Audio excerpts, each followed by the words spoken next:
I'm currently in the cell phone lot of the airport waiting to pick up a friend from her delayed flight.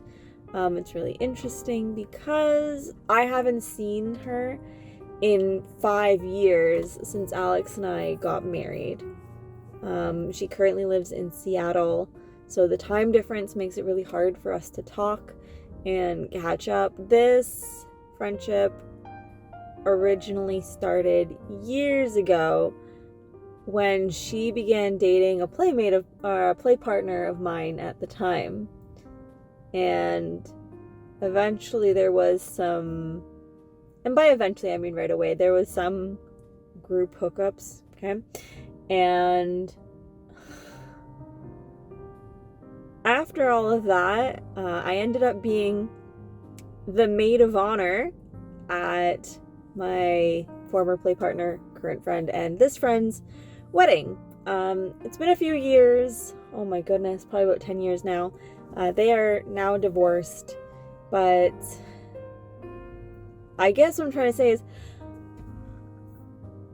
I know it wasn't polyamory, but like non-monogamy as a whole, you don't ever think that you're gonna have a play partner and then end up being the maid of honor at their wedding, right? That's not a thing that normal people have.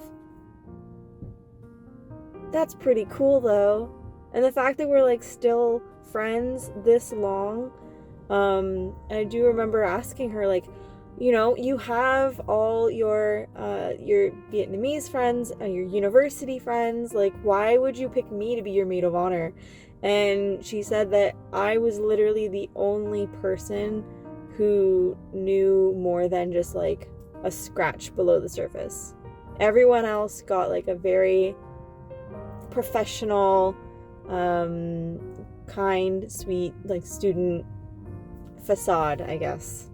And I think in some ways us being like both open about non-monogamy gave us a lot of leeway into conversations that we wouldn't have had.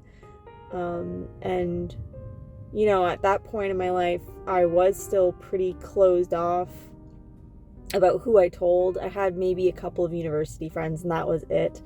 And I've come a long way. My friend is no longer non-monogamous, but she still seems really happy in her relationship. I'm really happy to have her in my life still after all this time and through the divorce, that I'm still friends with both of them.